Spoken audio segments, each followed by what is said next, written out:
Hi, this is Matt with AppliancePartsPros.com. Today we'll be showing you how to repair your appliance. Remember, anytime you work on an appliance, make sure it's unplugged or the circuit breakers are off so there's no chance of electrocution.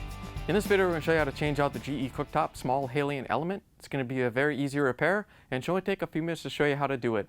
If you already have one of these, great. If not, you can click on the link below or get it at AppliancePartsPros.com. When you open up the package, you're going to get the new Small Haliant Element. The Small Haliant Element is located underneath the glass cooktop, and it's what creates the heat so you can cook your food. The main reason to be changing it out is if the element has failed and you're not getting any heat. In order to remove the cooktop from the counter, we have to go underneath and look for any brackets that might be holding it down.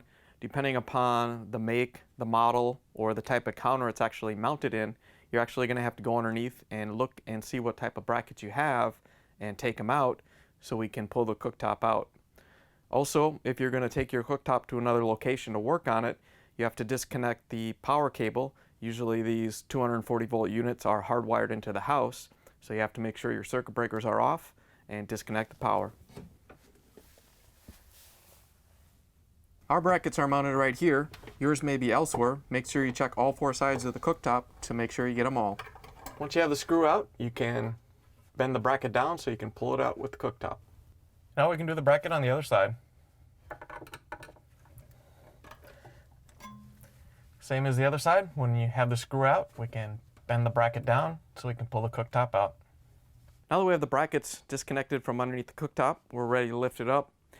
The cooktops are usually sealed in with some sort of foam tape, and depending upon how many years it's been there and been sticking to the countertop, you may or may not be able to lift it up. So you can try to open up the door and push up from the bottom to see if it's going to lift up. If not, you may have to take a razor blade or a putty knife and carefully go around the cooktop, making sure you don't scratch the counter, and get all that tape cut so you can lift the cooktop up. We're just going to work on ours right here.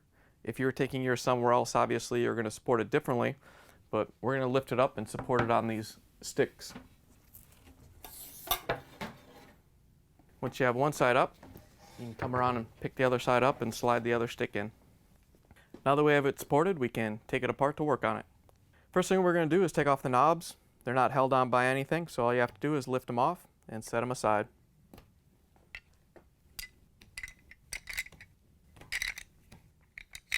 Now that we have the knobs off, we can use our Phillips screwdriver and remove all the screws that hold the top to the chassis.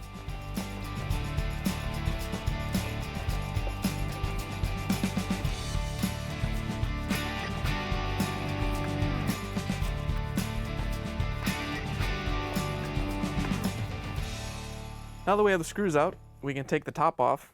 There's usually some tape that goes between the glass and the chassis. If it's stuck, you can use a putty knife to help break it free.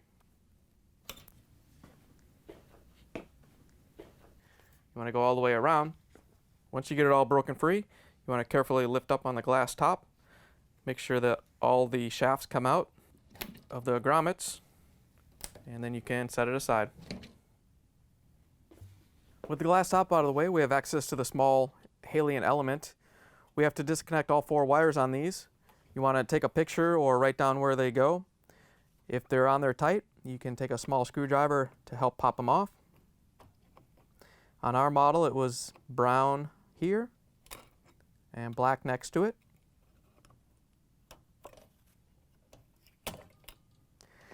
And on the other side, they were both brown. So you want to remember that the longer one goes up on this side and the shorter one on that side.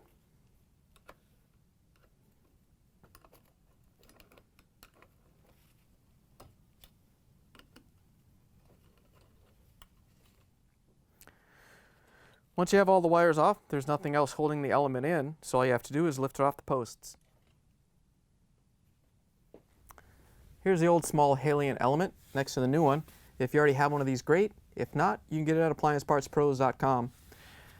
On the old element, we have to take off the little mounting brackets, so we're going to turn those over and set it down. And the new one we're going to do very carefully so we don't damage the insulation or anything. And then we're going to look at where these are located. It's hole number 12 and hole number 57. And we're going to use our 1/4 inch nut driver to take these out. Once you have the screw out, we're just going to lift it up all as one assembly and take it over to the new 12. There's no threads or hole there already. We're just going to drive it in.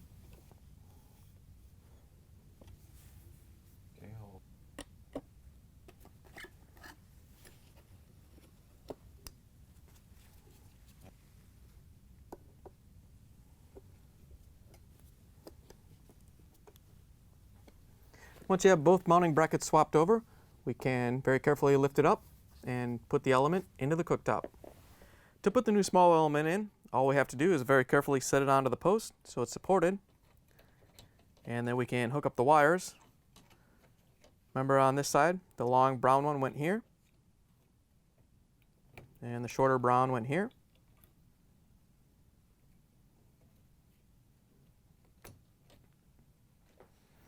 Then we can hook up the ones on the other side. Remember the black one went here, and the other brown one went on this side. On all these wires, you want to make sure you push them all the way in and get a good connection. Once you have all the wires installed on the new element, we can put the glass top back on. Our cooktop has this clear tape that goes around the top of the metal frame, a little insulator between the glass and the metal. If yours is torn or damaged, you want to peel the tape off and replace it with a new piece.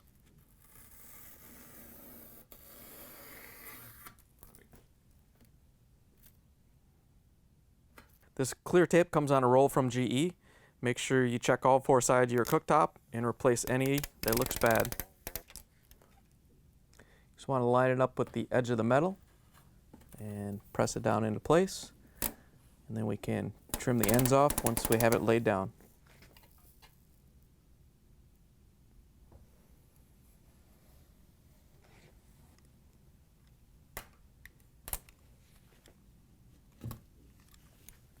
Now the way you check the tape and replace any that needed to be replaced on the cooktop body, we have to put a new piece of foam tape around the outer edge of the glass top to seal it to the countertop.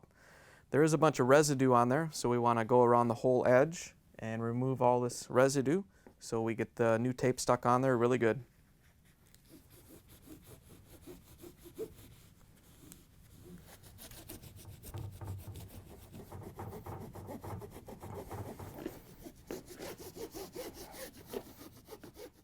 Once you have all the residue cleaned off, we're going to lay the tape out and get the approximate size we need.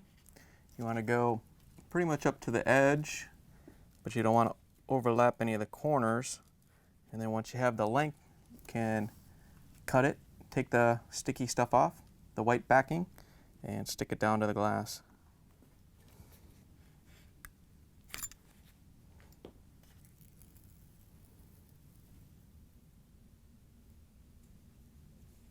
You don't want to stretch the foam tape as you put it on because it stretches very easily.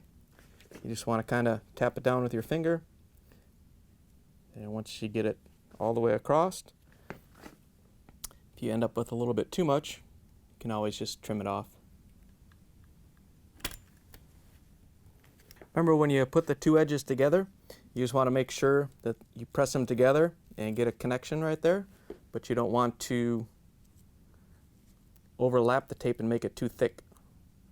Just want to make sure they're together and kind of watertight as much as possible. Then you can lay it out the rest of the way.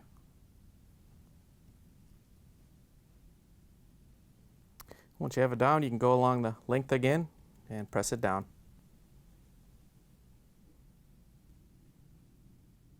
Now that we have the tape all the way around, we can put the glass top back on the cooktop. Put the glass cooktop on, you're gonna set it down and get it close, and you want to look through these little grommet holes and line up the infinite shafts. Once you have the two closest to you in there, you can kind of let it drop down and you'll see all the shafts come through the grommets. Once you have it on, you can push it down all the way around, and then we can go and put in the screws that hold it together.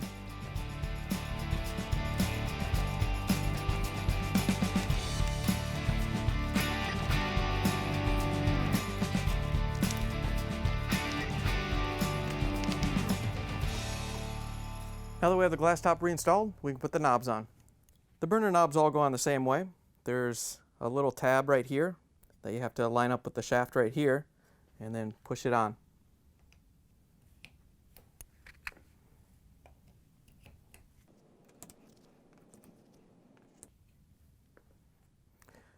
The last two selector knobs have a D-shaped shaft, so you want to make sure that you match up the flat on the knob with the flat on the shaft and then push it on.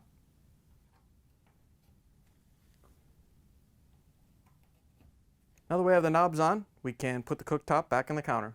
If you want to get somebody to help you at this point, you can, but we're going to lift up the cooktop and pull out the support sticks and set it down into the counter.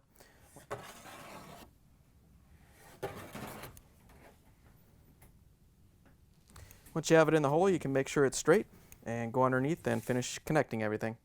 To put the bracket back on, we're just going to bend it back over and put the screw in.